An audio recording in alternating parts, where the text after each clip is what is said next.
ஆசையினால் தானே நான் சிறிது நேரம் அதை கழுத்துல போட்டுக் கொண்டிருந்தேன். அதையா தவறாக கட்டுவார்? ஒரு காலம் இல்லை. அப்பா, நான் சூடி கொடுத்த மாலையை ஒரே ஒரு முறை அந்த ஆண்டவனுக்கு சூட்டி பாருங்களேன்.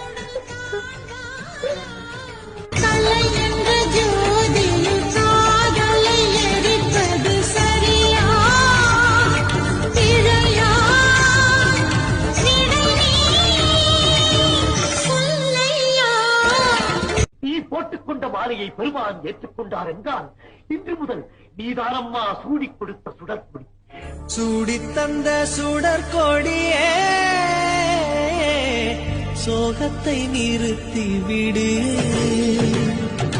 நாளை வரும் மாலை என்று